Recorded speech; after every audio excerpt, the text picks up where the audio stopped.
Hi everyone, welcome back to my channel. My name is Marina. I'm a certified lash tech based in Toronto, Canada, and I like making lashing videos.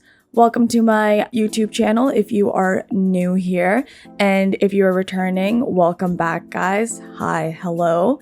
And before I start all of my videos, I like to just put a disclaimer out there that everything that I'm sharing with you guys in terms of tips and tricks is subjective to how I like to do things.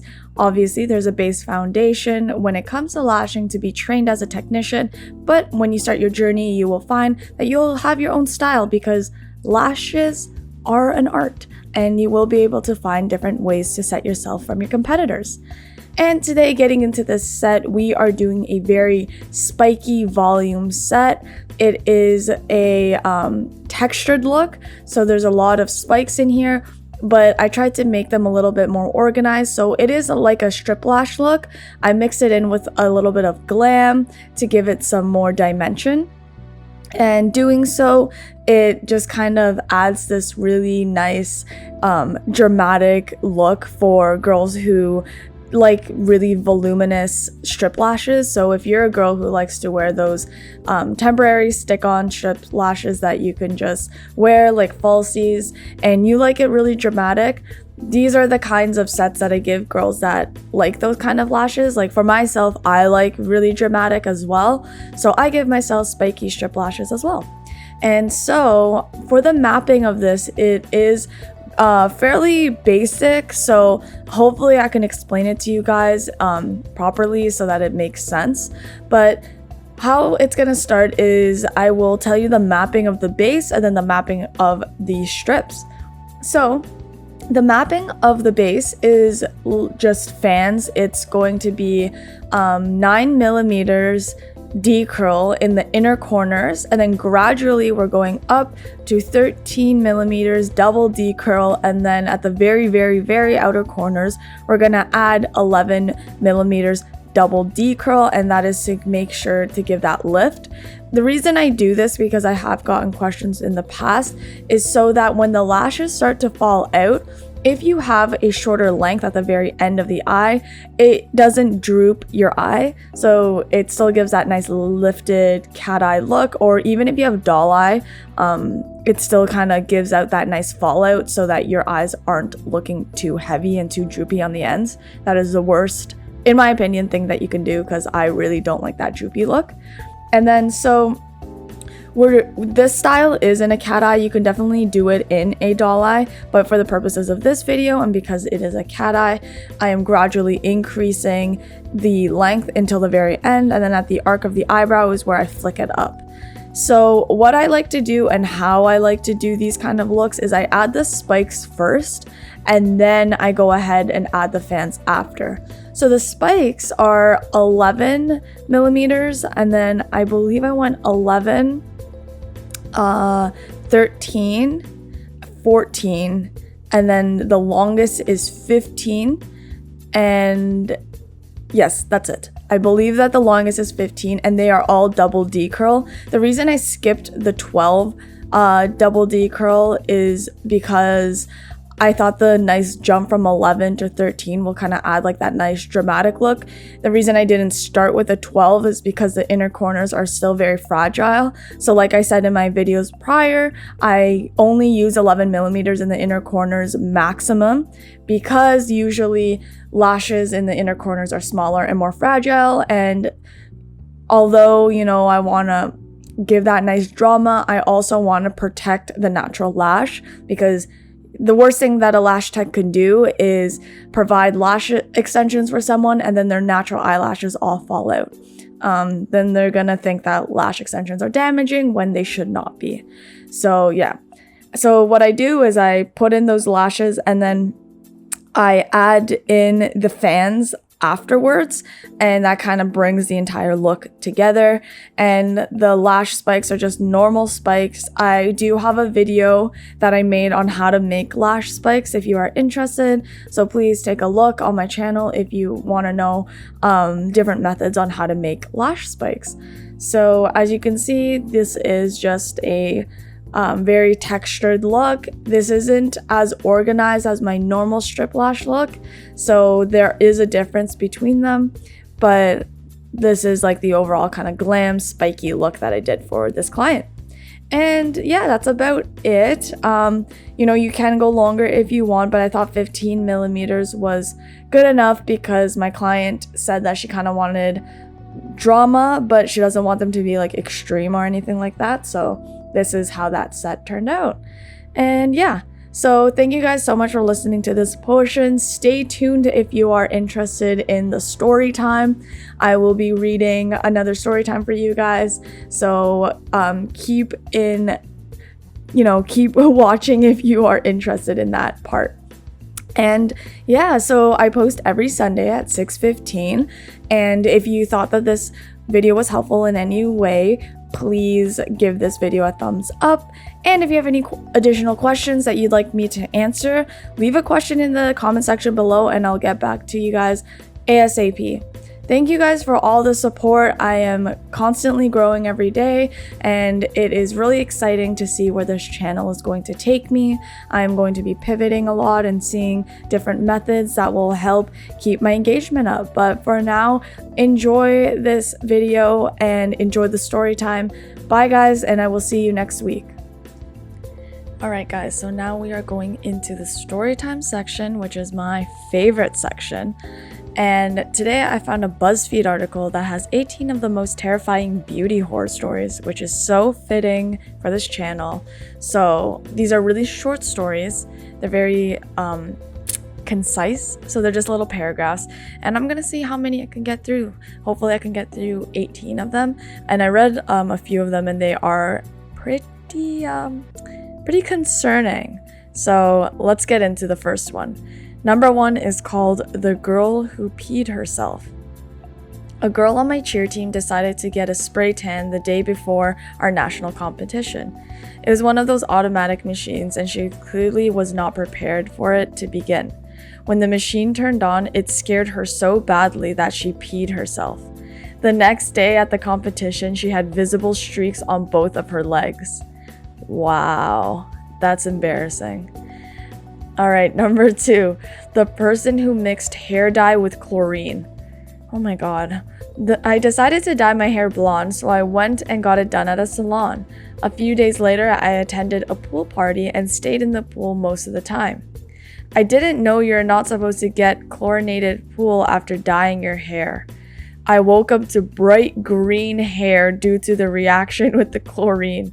I tried the tomato juice solution, but it only made me throw up from the smell. I'm never dyeing my hair again. Wow, I didn't know that either, to be honest with you guys. But I mean, I wouldn't even dye my hair blonde, but that's actually pretty scary. Okay, this one I read and it made me uncomfortable. I was using an exfoliating scrub as a freshly acne-prone middle schooler. I didn't find this out until later, but one of the beads got stuck in the pore of the side of my face. I started developing what I thought was a giant pimple that stayed for months. It turned out to be a cyst from the bead and had to be surgically removed. That is actually so disgusting because it kind of triggers my trypophobia. Ugh, I just got chills. Alright, number 4, the labia that got stuck shut. When I worked at a spa, I let one of my girls train on me. She managed to put hard wax on both sides, which ended up sticking my labia together. All I can say was there was a lot of ripping. Oh my god. What? I hate that they use the word ripping, man. It's so disturbing. The person who glued their glitter eyes shut. I got a tip from someone who does makeup professionally to use lash glue to keep glitter eyeshadow in place. I decided to try it and ended up gluing my eyes shut for 40 minutes before my next midterm exam. That one's kind of funny because it's just kind of dumb. How do you even let that happen? Number 6, the person who ripped out all of their eyelashes. A few years ago, I was leaning into my mirror to line up my eyelash curler. I pressed down just as a huge spider crawled out of the medicine cabinet. Being an arachnophobe, I got startled and my hand jerked, pulling out almost all of my eyelashes. You know, guys, as a lash technician, that is my worst nightmare. The person who fell off the countertop naked. I couldn't get into my waxing place, so my friend said she would bring me some wax over to my house after work. When she arrived, we realized we had nothing to heat the wax, so we ended up using the stove. There I was, stripped from the waist down, spread eagle on my kitchen counter, while my friend attempted to wax me with the wax stove. In my head, it was a brilliant plan. I got a burn on my lip and jerked back, hitting my head on the toaster and falling off of the countertop. Okay, my question is, why would you do that on the countertop? I mean, like, she could have laid down on the couch, maybe put down a towel. I mean, girl, come on now. Number 8, the DIY mask that felt like acid. Okay, I could relate to this one because I put on a DIY mask and my skin literally turned red. I was really into DIY masks, so I looked up a good one for acne. I made this one with honey, lemon juice, and cinnamon, and I put it all over my face. It immediately felt like acid was on my face. I ran to the bathroom crying and I tried to get it off, but because of the honey, it didn't budge and continued to burn. Turns out I'm highly allergic to cinnamon. Alright, so I mean, she didn't know that one, so I'm gonna cut her some slack on there. Number 9, the lip hack that made their lips swollen. You know the Kylie Jenner lip challenge? I tried it. I used glass, but it turned out terrible. I know what I did, but I had a big round circle. I know what I did, but I had a big round circle around my lips and they were swollen. I also had to go to school like that and it didn't disappear for days. The most shameful days of my life. That one's kind of funny. I mean, like, that challenge in itself, I don't know if you guys remember with the shot glass, but a bunch of people were saying that they were like popping blood vessels in their lips from doing it. So stupid. So stupid. Number 10, the person who burnt their scalp right before prom. Damn. I was using a deep cleansing hair treatment on my thick hair the night before prom. It was really warm on my skin, and then it started to feel like it was burning. I called in my mom, who helped me rinse my hair, only to find that it was massively knotted and my scalp had burned. I was hysterically crying as the doctor said the best thing to do was shave it. I ended up wearing a wig and tiara on my burnt scalp to prom. It turns out I'm allergic to the olive oil that was in the treatment. And see, this is why it's so important. So important to spot test any products you're gonna use. Like, even with lashing, before you're gonna lash your client, it's always advised to make sure that you put some like adhesive on like their skin just to see how it reacts. When I was younger, I used to go to a salon to get Brazilian bikini waxes. On one occasion, the wax just ripped a strip off and it hurt way worse than any time before. I yelped, but I tried to let her keep going until I saw that the next few strips that she had done had blood on them. She told me I had gotten my period and we had to stop. But when I got home, I looked at my lady parts in the mirror. She legit ripped a hole. She ripped a hole with the wax strip on the side of my labia. That is actually my worst nightmare. That just kind of proved that I'm never gonna get a Brazilian, because that is actually so scary and so messed up. Oh my god, I just got shivers. I hate that. I hated that. Number 12, the chemical peel that made their face bleed for 2 weeks. Dang, these are so intense, guys. I'm cringing. One time I went for my skin treatment and the dermatologist said that my acne was too broken out to have my usual treatment. Instead, she decided to do a chemical peel. I was 15, y'all. It burned like hell. I came out red and unable to make any sort of facial expression. I had scabs around my mouth and forehead at least a 1/4 inch thick for 2 weeks, which cracked and bled every time I laughed. I had a cheer competition the week after and it came off the floor bleeding because I had to smile. That is so disgusting. Number 13, the hair removal cream that burnt a layer of my skin. A few years back, I decided to use some hair removal cream to clean up my lady bits area. The cream started to drip from the water and in the shower and then started to really burn. I did my best to get the devil's cream wiped off, but the damage was already done. I managed to completely remove my hair and top layer of my skin inside and out. When I tried to use the restroom, I actually screamed out loud in pain. I figured out that I got a pretty severe chemical burn from the cream. That sounds really painful. The lash glue that got in their eye. I work on camera and I was finishing my makeup before a show. It was time to put up my lashes, and I couldn't get the lash glue to come out, so I kept squeezing while looking down. Somehow the entire bottle of lash glue exploded into my eye. Okay, I'm sorry, that is the dumbest thing I've ever heard. I tried to rinse it out, but all my eye makeup was totally ruined and my eye was swollen, red, and puffy, and all around doomed. My boyfriend made me an eye patch and told me to do a pirate themed show, and I rolled with it. Creative. The nail polish that was used as eyeshadow. What? When I was 7, a friend invited me over and told me that she would give me a makeover. She didn't have any makeup, but she did have nail polish, which she applied as eyeshadow. Once it hit my eyes, I ran home screaming. My nana spent hours flushing my eyes out with water and removing the polish. I was convinced I would be blind forever. That's actually, really messed up, but she was also really young. The person who was tortured by their waxer. I went to my wax appointment only to be told that they had to let my waxer go. But the salon had a solution and her name was Amber. She leaned in to apply the wax to my eyebrows but ripped off half my left eyebrow because she couldn't get the wax out of my hair. And when she tried to do my sideburns, but she somehow got wax all over the back of my neck, my ear, and in my hair. We had to cut my baby hairs just to get the wax out. Turns out, my left eyebrow has never and will never grow back fully. Dang.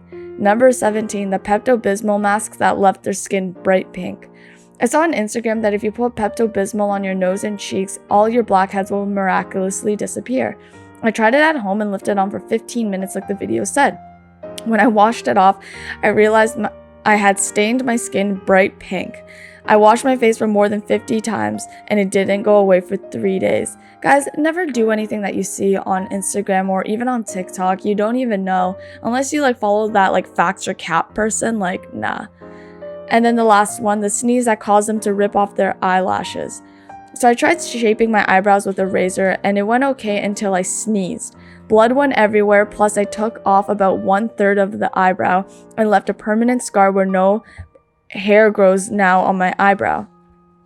I should have gone to the hospital, but I was 2 hours away and it was bad. Wow. Well, that concludes today's horror stories. Pretty gruesome. Some of them made me really cringe and give me shivers because I just don't like things like this. But guys, just read reviews, do your research, and never cheap out, because sometimes paying that extra for the premium will give you guys a safe experience, and this goes for lash technicians as well. Just be safe out there, ladies. There's some crazy unqualified people.